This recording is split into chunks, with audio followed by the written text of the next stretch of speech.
I was diagnosed with multiple breast cysts, both breast yon nung 2005. At first, hindi ko naman alam na meron akong ganun eh. Meron akong bukol. Tapos, nung naramdaman ko na lang siya, kasi meron akong hormonal imbalance, naramdaman ko na lang na hindi na ako makaligo, na yung tabo yung gamit ko. Hindi ko na siya mabuhat, nahihirapan na ako magsuklay. Tapos nung nagbaback pain na ako, meron na akong pain sa ganito, pero hindi ko pinapansin.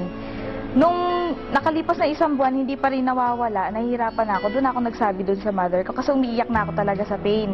So nagpa-ultrasound ako.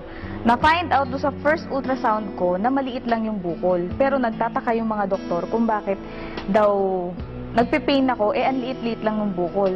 Na-find out namin na meron palang multiple pala sa both breast, na ang dami-dami niya. Tapos nakita ko na nagkapa ako, na talagang malaki na siya, matigas, hindi nagmo-move yung bukol. So doon ako nag-isip. Tapos nakakapa ako ng 3 lymph nodes sa may kilikili ko. No, nung napag-isip-isip ko, nag-research ako ngayon. Sabi ko, bakit ganito? Yung nafe-feel ko, sabi ko, hindi nakatulad nung dati na mas lumala yung pain eh. Hindi ko na siya matiis. Nagpatingin ako ulit do sa doktor. Sabi niya, nasa stage 1 to, sabi niya ganyan. So advice nila ipa-biopsy.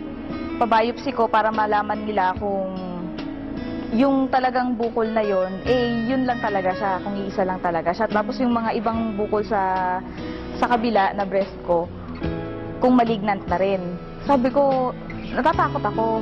Siyempre, nag-work din ako sa hospital before. Sabi ko, ayoko magpa-biopsy.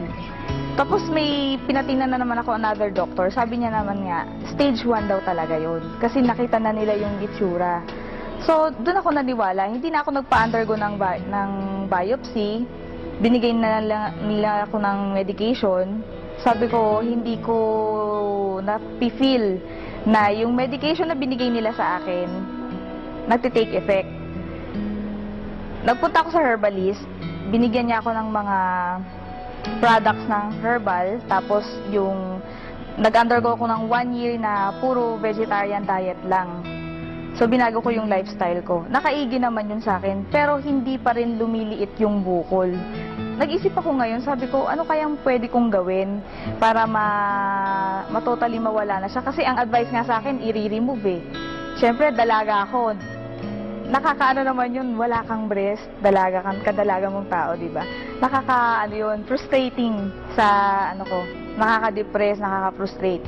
So, nung dumating sa time na nag-research na ako, nag-internet ako kung ano bang pwede kong kainin. So, ang dami ko nakita.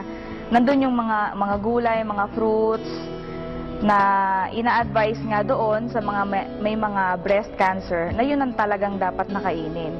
So sabi ko, hindi ko naman alam kung saan makakabili lahat nito. Yung broccoli, meron dito, di ba? Yung mga ibang fruits na nandoon sa internet, available dito pero hindi lahat meron.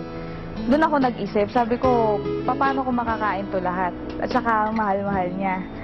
Until such time na dumating yung yung kapatid namin sa church na binibigay nga nila sa akin to, yung Alive. Ini-introduce nila sa akin yung Alive. Nung una, skeptic talaga ako. Tapos nung pinakita nila sa akin yung pinaka-literature, doon ako nagulat. Kasi lahat nung ni-research ko sa internet na dapat nakainin, nandoon lahat. Eksaktong-eksakto. Kaya sabi ko, wow, sabi kong ganyan, grabe naman to, sabi kong ganyan. Kung gano'n, hindi na ako maghahanap ng kakainin ko, pwedeng ito na, sabi kong ganyan. Nung coffee pa lang yung pinasubok nila sa akin, talagang sobrang sumakit, no? Nag-take ako ng coffee, di ba yung coffee natin meron ngang Alive? Talagang sobrang sakit niya. Napakapit nga ako sa sa wall, tapos pinagtatawanan nila ako kasi nga, sabi ng ganyan, yan pala nga tinitake mo, nagpe-pain ka na. Sabi niya, ibig sabihin yan, reaction. Which is alam ko naman dahil hindi na bago sa akin yung herbal. Nung nag-take na ako ng